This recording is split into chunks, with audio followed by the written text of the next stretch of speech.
Start recording. Great. Again, so thanks again for joining us. Um, we're excited to talk about electrifying small equipment today, which is a kind of a big deal. We know that a lot of fossil fuel powered equipment is loud and has emissions, and new electric technology has improved a great deal over recent years. So we have some special guests this morning, so who have some expertise in using the electric tools. And I thought we'd start out this morning with our Parks Department. The City of Portland Parks Department has got some experience using tools lately and have made all of our playgrounds all electric. So we have our guest this morning, Keith Forrest, who's also known as Tater. You may have seen him on Instagram. But welcome, Tater, and maybe you can talk a little bit about how you guys started to use electric tools for the playgrounds and how that's going. It goes good. I guess this is our second year, third year, maybe going kind of full tilt. Other than the real big ones that we need the rider on. So we've got the weed whackers, leaf blowers, push mowers, and cost a lot of other tools, all battery operated.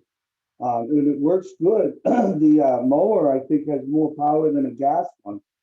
The weed whackers are much easier we get a lot of seasonals and they can never start them and stuff. So the electric weed whackers, they're easier to use. They are quieter. The longevity is pretty good. It seems as if they gauge a lot of stuff like a tank of gas or a battery. It seems to go about the same distance. We've got really good luck. We bought extra batteries this year for the mower because of the pandemic. We only had one, so that did slow us down last year. We have an inverter in the truck, so every place we go, it's charging the batteries while we use the other ones. So through the day, once one dies, you just swap it out. And then the truck has all the charges, and it charges them. And we charge them when we're stopped too. So when we're mowing one lawn, that spare battery is still charging. It works ridiculously good, and I've noticed, and I've been talking to Alex, who's our park director, about switching more. When they switched everything to the ethanol blend fuel, it's really, really hard on small equipment. The ethanol just, I don't know if it attracts too much water. I don't know what it is about it, but you haven't got to worry about it with the electric tools anyway. So that part goes. I know we were burning out a weed whacker every 2 years. And we've had Milwaukee weed whackers. Gee, I think this is the third year, and they still run good. They run good. The thing about them, sometimes if you get in a real wet, heavy stuff, it'll stop, but just for a second, you let it, and then you push the button and it goes again. And we can start a lot earlier around residential houses without any complaints, which is really nice. Especially in the hot summer, you want to get going early so you can get the harder work done before noontime. So that's helpful too. So tell us a little bit about how does one battery go for a whole playground, or like how you mentioned that they last about as long as a tank of gasoline. Yeah, so it lasts about the same as one tank of gas. One battery will get a playground and a half, two playgrounds. And it depends on, if it's long, you won't get quite as much. But if you keep up with it, if you really keep up with it good, you get two playgrounds out of it. So we get three batteries. So by the time you get done, your second battery, normally you're pretty well charged up on the first one that you used anyway. And it's pretty easy to have a inverter. Um, every now and then, mostly with like chainsaws and stuff, you'll get um, backed up. Chainsaw, they just take too much power to keep up. But for what we use, it goes pretty good because it's just trimming. It's not like we're, arborist or anything. Yeah. And for your push mower, you have, is it the same battery for your weed whackers as your push mower, or is it different? It's actually not. It's that's the one thing we switched. We got a Greenworks mower. Milwaukee doesn't make a mower, and we've been tooled up for Milwaukee for a long time because of the drills and the other skill saws, saber saws, all that. So we try to stay in Milwaukee, but they don't make a mower, and so we went with the Greenworks for that. Other than that, so those batteries, and they're pretty heavy, they're pretty big, um, but they do last a long time. So they're the only ones that are outside of the Milwaukee family. So we got one charger for that. And so when you're doing the push mowing, do you get through your whole playground with one battery? Can you do two playgrounds with one battery, or how does that work? Yeah, we could get 1.5, two done with one battery. Um, you know, in the summertime you get done two pretty easy, and then you just put that in the charger. Use your other one, get two more done. You got another one if it's not charged, but they do take a while to charge. But only one time since we went battery, only one time have we had to stop because of the charging. So that's not bad. As long as you keep the ignition on when so it's charging the whole time you're working. Yep. Cool. So you don't feel like the electric tools have slowed down your productivity. You'll be able to keep up your work. I think it's they got more, but for the most part they have more power than the gas. So, and like I said, you can start earlier. I I gotta say, I mean, well, Troy, I've got at home.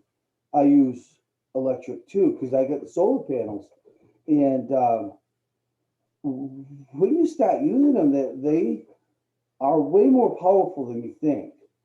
That electric lawnmower will go through grass thicker than the gas one. Hmm. The gas one will stall out before the electric one.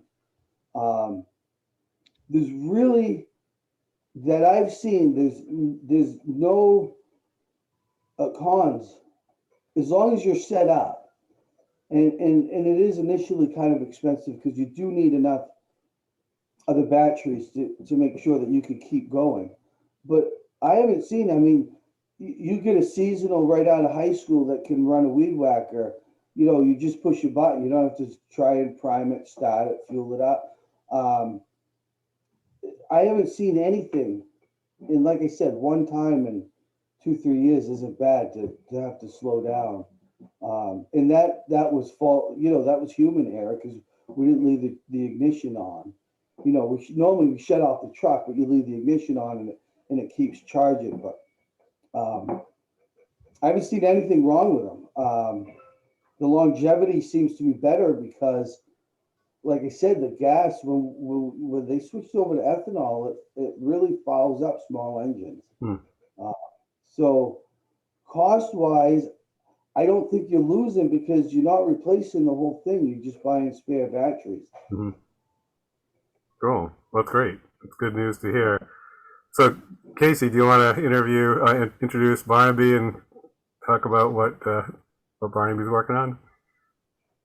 Yeah, so we're joined today by Barnaby, who is the Director of Excitement for Ego, which is a brand of small motor electric that is carried in a lot of stores. And he's going to be talking a little bit today about Ego and the different tools that they carry and how they work. Barnaby, take it away. Yeah, thanks, Casey. So Ego, it's funny. I was with the company when we launched the brand, and everybody's like, well, who are you guys? Like, who wanted to buy a battery powered tool that nobody had ever heard of, right? So our company is 25 years old. We're an OEM, so we make other people's tools, and then they put their labels on it. So we make Hilti, we make all the Bosch tile saws, we make Craftsman, Rigid, Cobalt, Ego. We own Skillsaw. We now have Flex out of Germany. And Tater, man, if you ever want to bump it up from Milwaukee and get into a different brand of power tools, check out Flex. If you have a Lowe's close to you, it's 24 volts, but it's 50% more powerful, 25% longer run time, and 50% faster charge time than any 18 or 20 volt tool. And we have a lifetime warranty on not only the tool, but the battery. I mean, but it's unbelievable. But anyway, I digress. So we make great tools. It's been jokingly said that we are actually a battery company that makes power tools, because that is one of our leading pushes, is to develop the penultimate battery system. So we are now currently, and have been for years, the #1 rated battery platform in all of OPE. The geeks and lab coats over Consumer Reports, they say it's, if you go online and look at any of the reviews, it's usually 4 to 5 stars, and there's millions of them. It's just, people just love the brand. And so to Tater's point, it has all the power and performance of gas. And I mean, really, we're all just kind of rocketing in that direction between cars and power tools and OPE. I mean, it's all going battery, because, I mean, you can extend your workday dramatically. We put lights on our mowers so you can mow at night if you want to. I mean, it's that quiet. You're not going to wake anybody up. So it's a really, really great line of tools. But Barnaby, this is Julie Rosenbach. Can you tell us why your company got into electric tools? Because the owner of the company is just kind of a visionary. He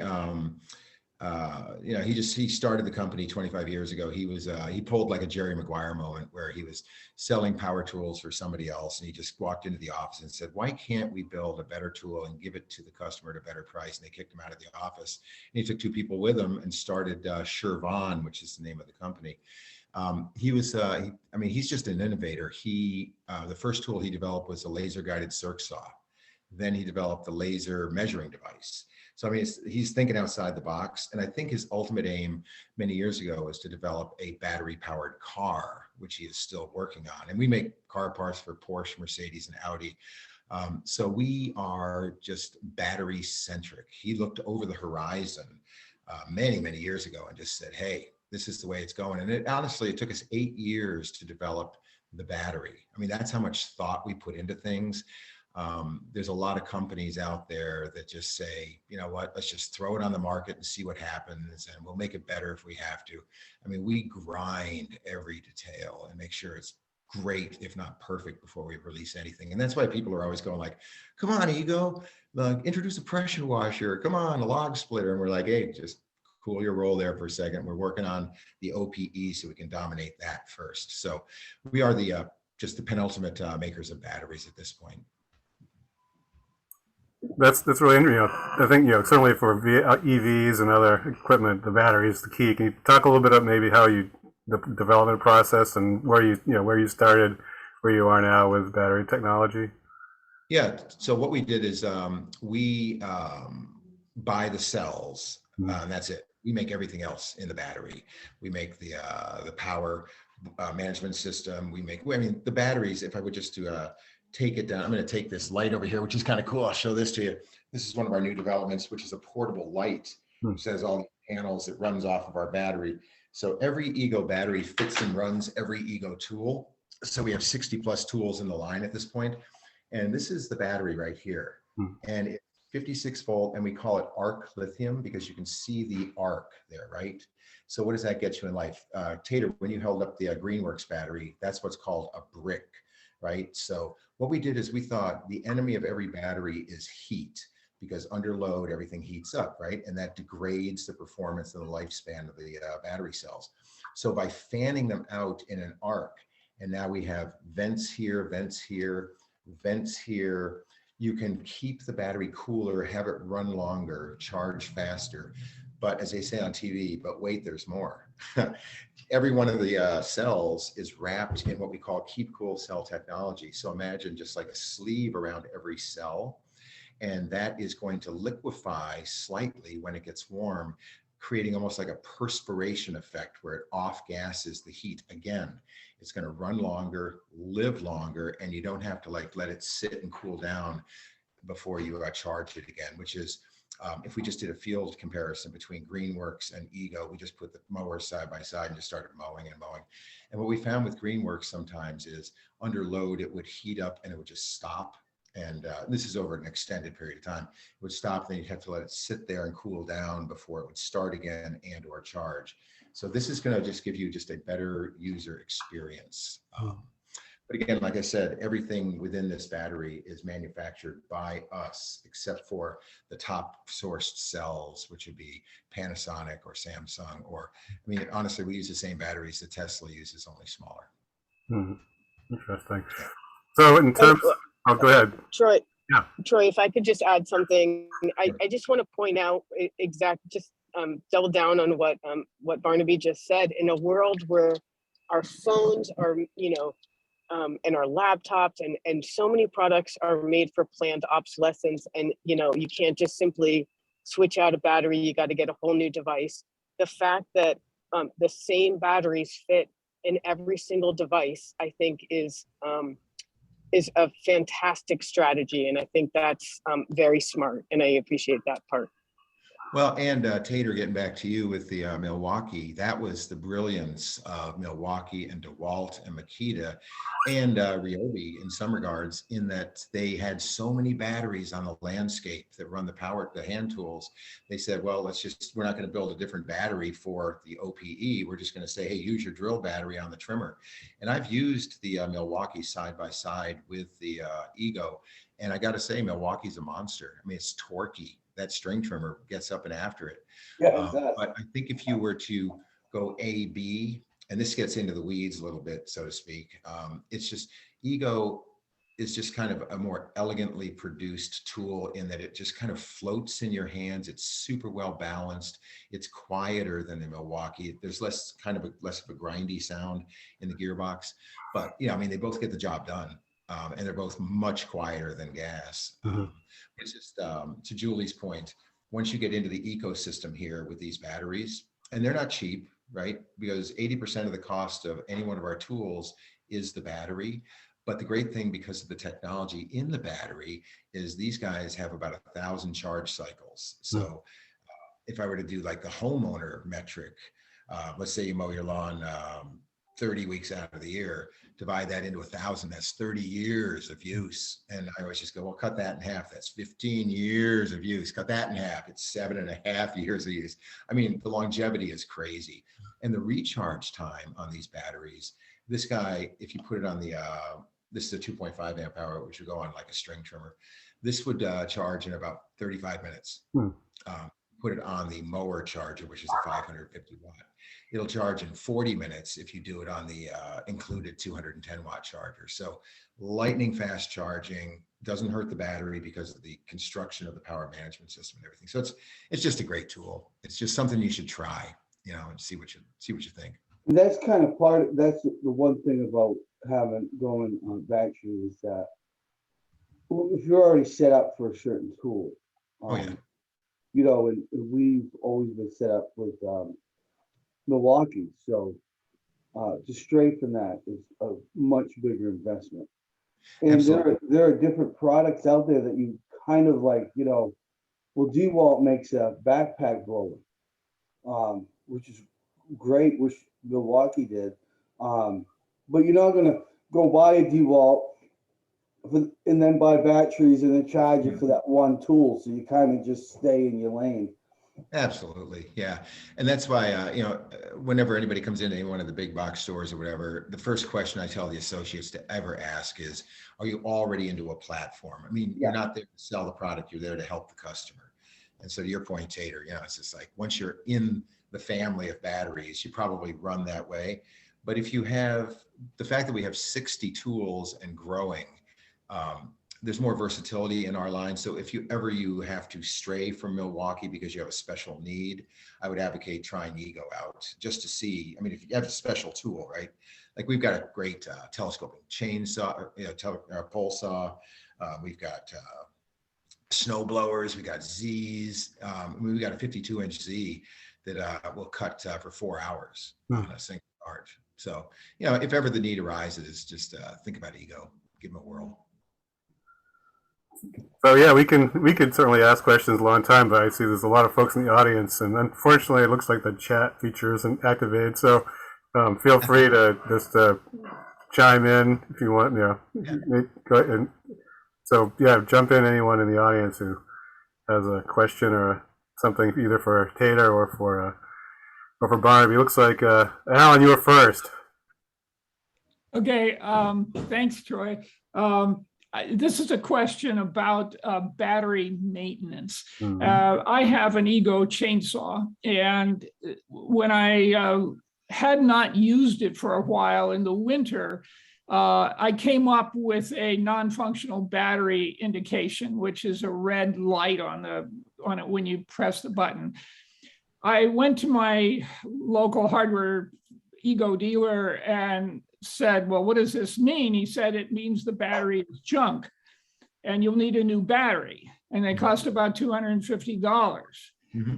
And I couldn't quite accept that. So I went on the internet and found that, in fact, what's wrong is that one of the cells has lost more charge than the others. And the control system says, it looks at that and it says, well, we can't charge this because some of these are high and some of them are low and we can't charge it. And so that doesn't mean that there's anything really wrong with the battery. All it means is that that low cell has to be charged up.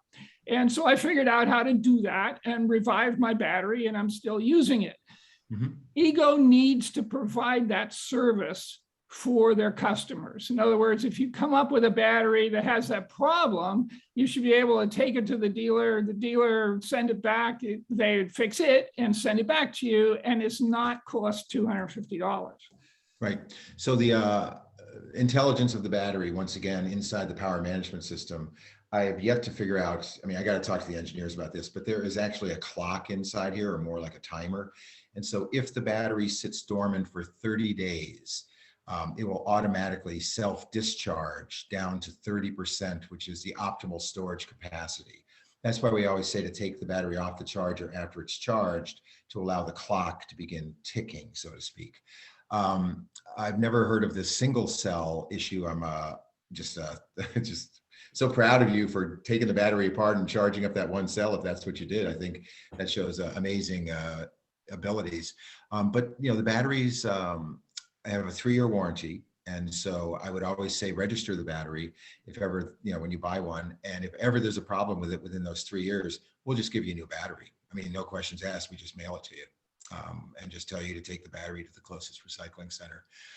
Because the batteries are just, not serviceable by our dealer network. They're not equipped to take them apart and put it back together again. We just simply bite it if it's within warranty. But I will, I'll take that back to the mothership and ask them about the single cell issue. How did you diagnose that? Well, I went on the internet and found a reference to power tool batteries that had the same issue. And someone said, well, all you got to do to fix them, take them apart, put the charger on this point and, just measure the voltage, and the one that's low, put the charger on it. And so that's what I did. And it's worked fine ever since. Yeah, cool. Within the battery, this is up here is the power management system, this whole thing right here. And so that's what's really dictating what's happening with the batteries as far as accepting a charge and also releasing energy. So I don't know. Again, I will take that back to the folks and ask them. And is there a way to give, can I go through Casey and get an email for you, Alan, and then I'll just shoot my reply? Okay, fine. I'll put it in the chat. the other thing they could do is just bring out the battery individual points on a little connector so that someone would not have to take the battery apart. They just simply plug into it, and it could do, a little thing could do the analysis and the charging right there. I mean, that would be dealer doable. So I just jump in and say that not everybody has the technical skills that Alan has, and I would certainly recommend that people follow the manufacturer's recommendations for dealing with their batteries. So Right. I want to go to Bill, who has his hand up.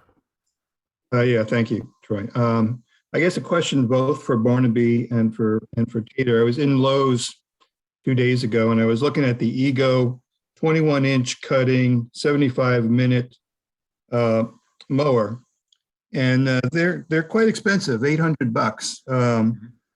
So I'm wondering, thinking about a model where a neighborhood shares an Ego type mower, and I guess Bill, what I'd be, I'm totally in. I'm Yeah, totally yeah. in. Well, I I want figured, to buy right? a mower too. yeah, and my first question is, can it cut Julie's lawn? Bill, 'Cause- Bill and I are neighbors. Yeah, so, Yeah. I mean, Tater talks about cutting fields, park and rec fields, and I imagine they're pretty easy.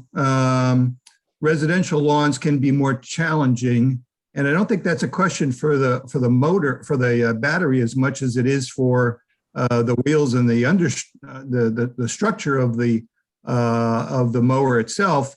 And if we had an extended neighborhood sharing a mower, is it light enough to lift in and out of an SUV? Yes. Thinking about the model of sharing, does that work or not? Yes. So, it all depends on the, take the battery out, that'll lighten the mower, certainly. You have to look at the topography of the neighborhood. Like I live in, which is fairly flat. And so I just use a push mower, and that's $429 for a push mower. And that'll cut for about 45 minutes on a single charge. So that'll do about half to 3/4 of an acre. And it rolls like a baby carriage. It's so light. In my 67th year of life with one shoulder surgery under my belt, can easily lift the mower up into my truck because I do 6 lawns a week. And so I've been doing that with the same mower for 8 years. So that's 48 years of average homeowner use. So you guys in a neighborhood would have no problem sharing a mower. The really expensive mowers, the ones that go 75 minutes, that's going to be a higher torque motor. It's running 2 blades under the hood. It's called a select cut. But simply, if you go with a push or even just the basic self-propelled mower, you'll be thrilled with the results, and it'll cut the cost by at least a third. And you'd be fine with that. And then, if you want to go 75 minutes, just get another tool, get a string trimmer or get a blower, and a battery comes with that. As I said before, 80% of the cost of the tool is the battery. So never buy just a battery. Always get something strapped to it so you get added value. But yeah, I've always looked at neighborhoods, Bill, and just thought, why in the world does everybody have a mower? Come on, let's all just, find one little bit of ground where we can build a shed and give everybody the key, and we'll all chip in and let's just streamline things. It's ridiculous, especially. Yeah. Another question for Tater, in regards to numbers or percentage, maybe percentage, how many of your lawnmowers now are electric versus gas, roughly? Right now, we've only got one electric. And we've got one gas, and then we've got one diesel. Really? Yeah, we really like to compare here. You don't have much. The electric is lighter. It's way more torquey. They make some riding mower, zero radius battery, and I would love to get my hands on one of them, because the diesel is actually a small tractor, And it it should be used as a tractor and less mowing than they want, you know. But and we've got a an old gas one. Until we get into a battery operated rider, will never be fully electric because some of them are just, you know, too many acres. But they're like $5 grand, and it's just got to be a little more snoozy. You know, can we do this? I know at the house, and I own a farm, and I've gone electric up there, and I have solar panels, and I did it to save money. Um, and if you can work electric tools on a farm, you can work them anywhere. You can do, you know, whatever you need to do.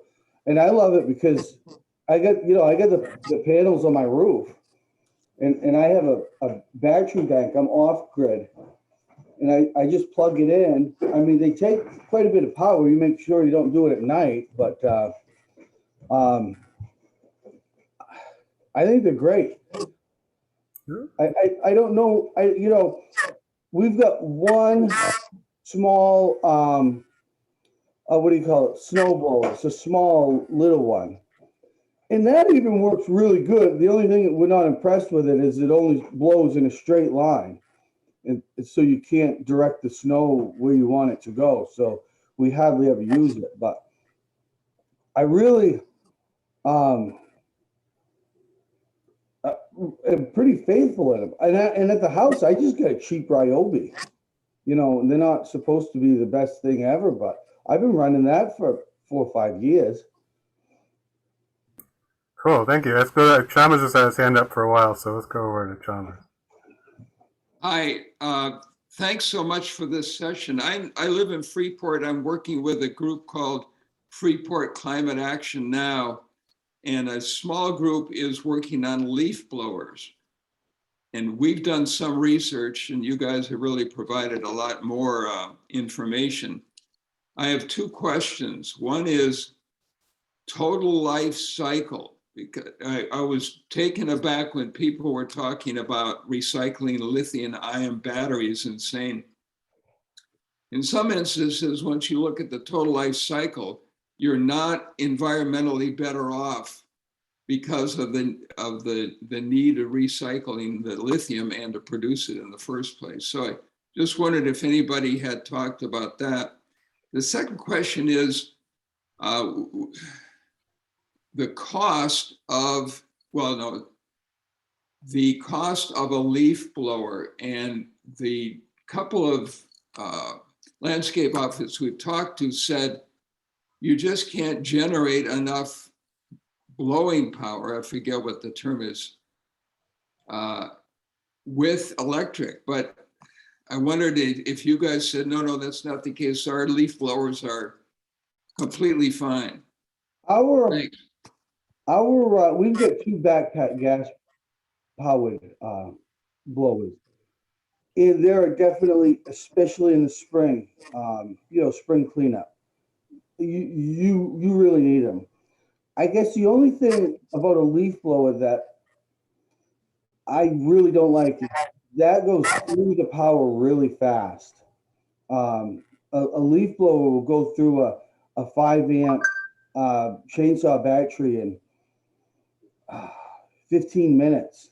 So we use them for, after we're done mowing the walkways, stuff like that. But when it comes to tennis courts and stuff, we do use the gas to do that. And then once spring cleanup's good and done, the electric will go the rest of the year.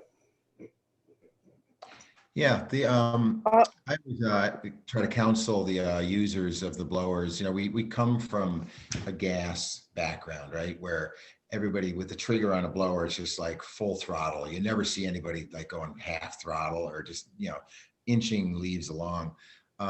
So with the battery power, when you do floor it, so to speak, that is like flooring the gas pedal in a car. And to your point, it's going to be 15, 20 minutes on what we call turbo. If you put it on, like, say, medium speed, which I have learned with the Ego, short of big piles of leaves, but just general cleanup, if as long as they're not soaking wet or partially frozen still, you can go 90 minutes on medium speed on a single battery. That's going to be a 5 amp hour battery. That's with the Ego. And that's going to be a 765 CFM blower, which is the world's most powerful handheld blower, be it gas or battery. So, I mean, it's got the oomph. And two, again, within this battery ecosystem, let's say perfect world, Tater, you buy like a Ego ZTR and you get like 6 12 amp hour batteries, which are giant batteries. You can use those on the blower by simply putting that battery on your back with this little interface that we call the link.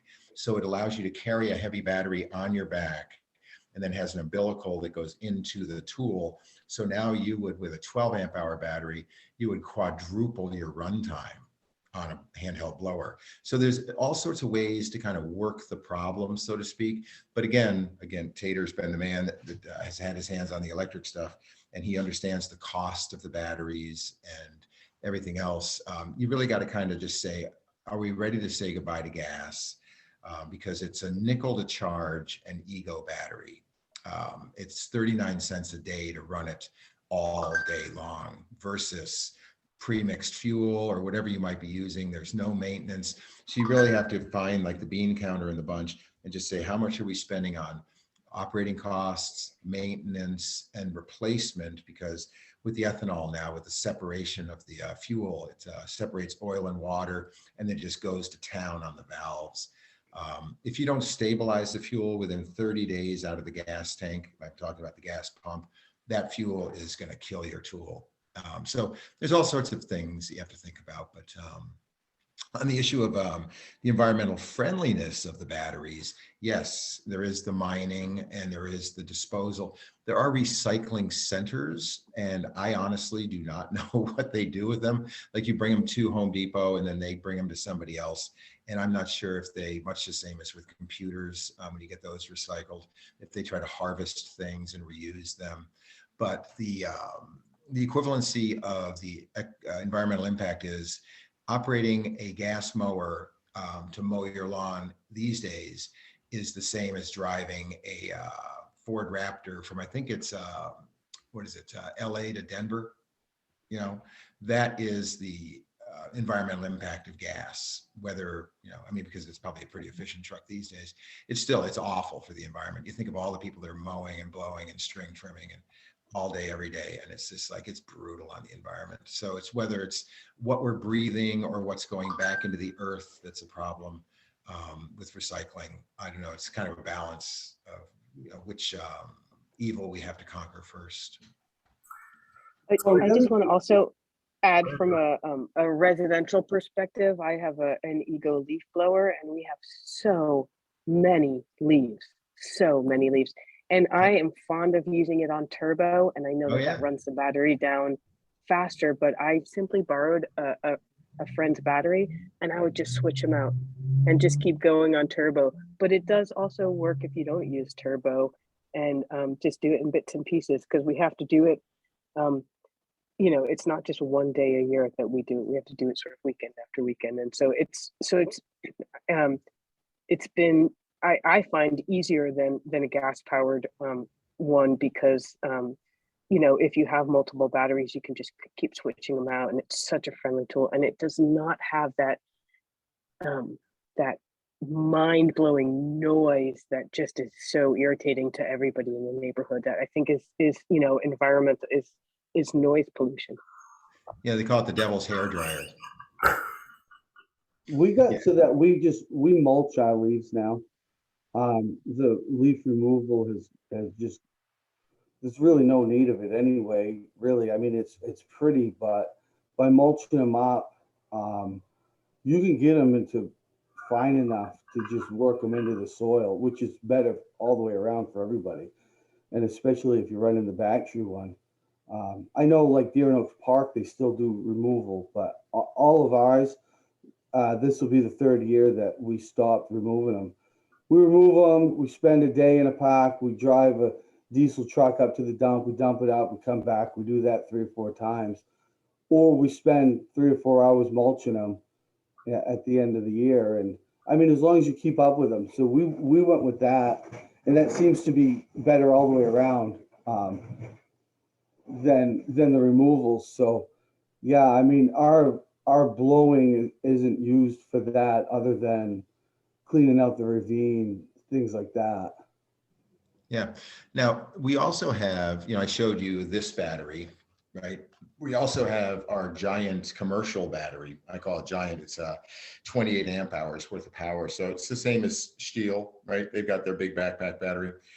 Weighs about 19 pounds. So it's a load on your back, but it's on a nice backpack frame. That'll, run like a hedge trimmer for 7 hours straight. It'll run a string trimmer for 6.5 hours straight. It'll run the leaf blower. Once again, you get into that turbo thing. It'll go leaf blower on low. If you're just doing sidewalks and stuff, that'll do 5.5 hours on a single charge. But then two, because again, this is why Ego, what somebody asked the question early on about the thought process with Ego and batteries. We say, okay, so you guys are used to, wearing like big things on your back, like big gas backpack blowers that weigh about 20 pounds. So why don't we build a battery that's going to give you that same weight, but give you extended runtime? And then there's people that go, I don't want to carry that. So we built that other backpack that any one of the other Ego batteries can fit on. And we just transitioned Michigan State University over to battery power for their gigantic footprint. I mean, they have a giant campus and they're very ag centric over there. And they just tried out all the stuff and they went with Ego. They just said, we love the smaller batteries that, we can just pop into the backpack. And we transitioned the Houston Zoo to Ego. And they're like, well, how are we going to charge the batteries on the fly? And I said, well, look at all these light poles that you have around here. They all have power. Tap into it, put a plexiglass box that's locked that has ventilation panels. And if your battery is running low, just unlock the box, put the battery in, take the charged battery out, and just keep moving on, right? So these batteries, you can actually, because they are so well constructed and they're virtually weatherproof. I mean, I've thrown these into a lake, dove down, grabbed it, brought it back up and put it on the blower, and it worked because all of the electronics are sealed. Like, obviously, we don't advocate that you put it through that torture test. And I also take these batteries for demos and I heave it like Tom Brady, formerly of the Patriots. And it would just like bounce and, people are like, whoa, what's that all about? It's like, well, it's all just, all the electronics are potted in a resin. So, I mean, it's just a monster of a battery. And there's a lot of different ways to get through your day, whether it's sharing charges as you move along, just kind of say, hey, do you mind if I tap into your outlet there? It's only going to cost you a nickel. Pop them a nickel and just go, here, I just want to charge my battery. I think no matter what brand you go with, I think we're all going there, and it's just picking a lane and saying which battery platform do we want to use, and then you move forth from there.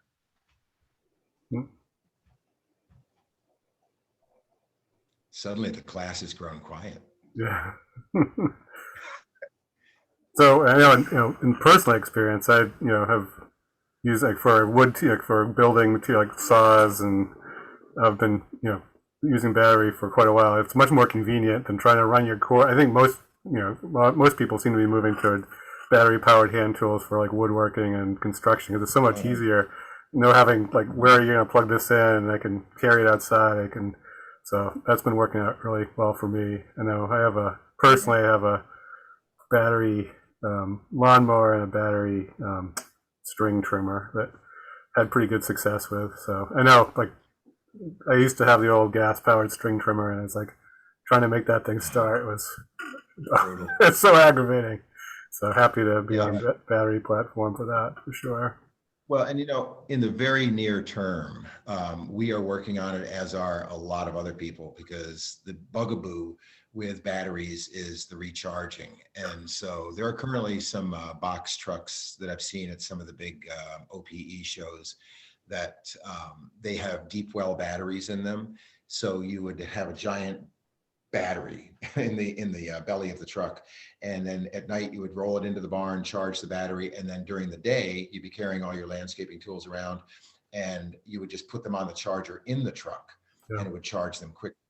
Because again, these batteries, at least with Ego, an hour or less for any one of the batteries. So you can, and then as Julie said, you can just keep swapping them. So you have endless runtime. With really 2 batteries, you could run a tool all day long if you had the ability to charge it on the fly. Yeah. I think that, yeah, I think that's the, options are for everybody. yeah, I mean, certainly with like just like hand saws and circular saws and that type of equipment. I mean, if I'm doing a project, I know that one battery runs down, the other one's on the charger. I pull it out, and then it seems to be a good cycle. As long as I have 2 batteries to swap back and forth, I can keep doing my project. So. Mm-hmm.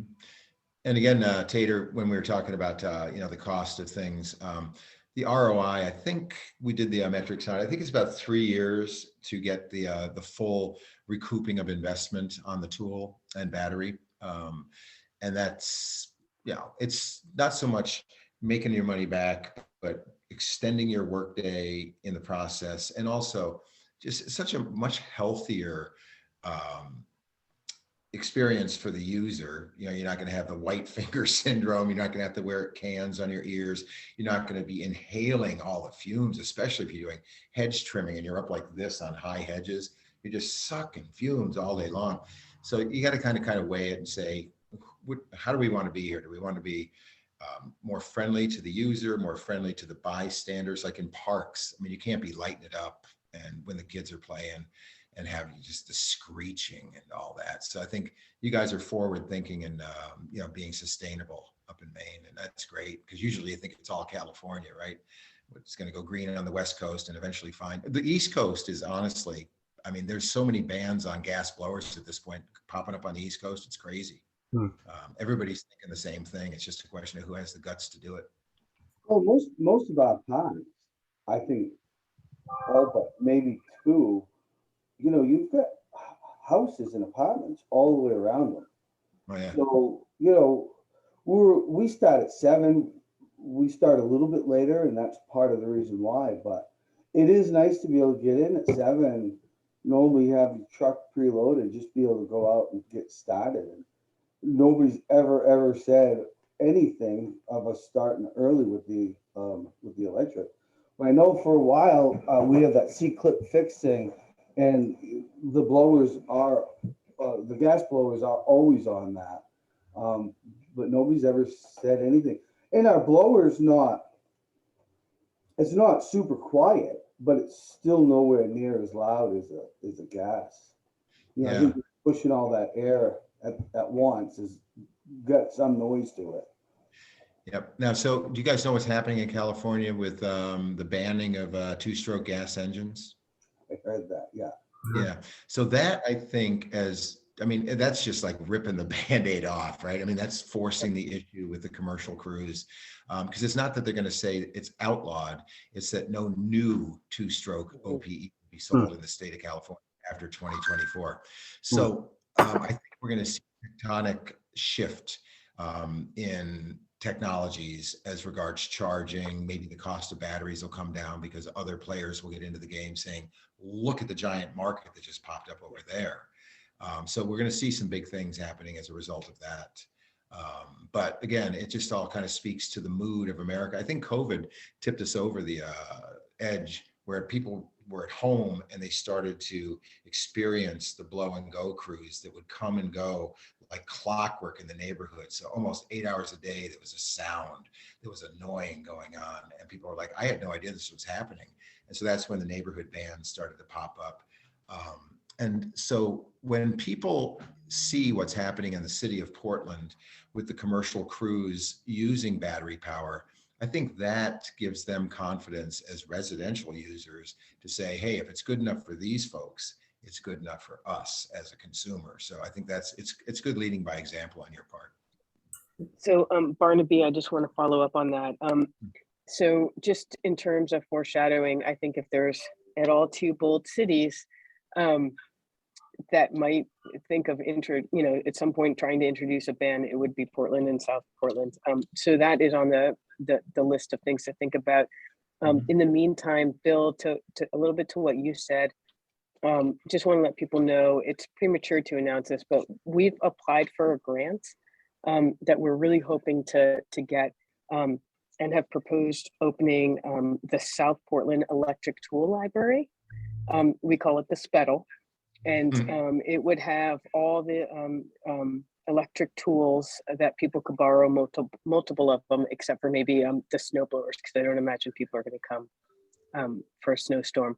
But so we're hoping to get this, and to us, it's a way of saying, hey, you don't have to buy your own tools, or and if you want your own tools, and like Bill said, it's kind of expensive to get the higher end tools. You want to try them out first. Here's a chance for you to try them out first.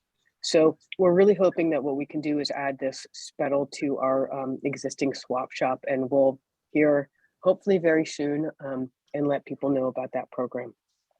Boy, that's brilliant. You know, we've got one of those in Grand Rapids, and the quick story on that is that they would always include a gas counterpart to the battery powered tool because folks didn't have the confidence. And so people would check out a gas and a battery. And the way it would work, as I talked to them, is they, like 25 minutes after they checked out the gas, they would bring it right back and say, you know what, we use the battery and it's just as good as gas, so we don't need this. But if you ever go into the next step where the public at large is just wanting to get rid of their gas and transition to battery, there are exchanges that happen. And this would be something you'd have to talk to the city elders about and say, how can we work this into the budget where you would subsidize the turning in of gas by reducing the price of buying battery. We did some in LA, we did some in Denver, we've done them, gosh, in 5 counties in LA at this point. And yeah, it's a way for people to feel comfortable getting off gas. So I can put you in contact with the guy that runs these sorts of programs, and he could just advise you on the whys and wherefores. So again, I'll shoot that to Casey, just so you have that contact information. Because this dude came from, he's the guy that created the first green zone in America out in Pasadena, where one of the parks was totally battery power as far as the maintenance. That was probably 5-6 years ago. And now he's got them all over the place. He's doing, I think, USC, he just transitioned that campus over to battery power. So he knows what he's doing. He comes from gas landscaping experience. As a child, his dad ran a company. And so he said, I can't even feel my hands at this point from the vibration. And he goes, I just have to get everybody off gas so they don't suffer the same sort of problems. So I'll give that to Casey. Great. Yeah. Well, thanks. This has been a great conversation this morning. Any last words, Tater? Or No, I think I spoke too much. great. And You're in second place, Tater. I spoke way too much. Thanks, Tater, and thanks, Barnaby, for joining the conversation this morning. And we look forward to maybe seeing you again next month. Do we have our topic yet, Casey, for next month? Sorry, say that again. We lined up our topic for next month. I think next month is going to be food waste. Oh, good. That'll be a good one. So yeah, hope you join us next month. We'll talk about food waste. And in the meantime, have a great April. Enjoy Earth Day. And we'll see you soon. And Casey, quickly, I've got a worm farm in my basement. Worms eat my garbage. Cool. so nice. Okay.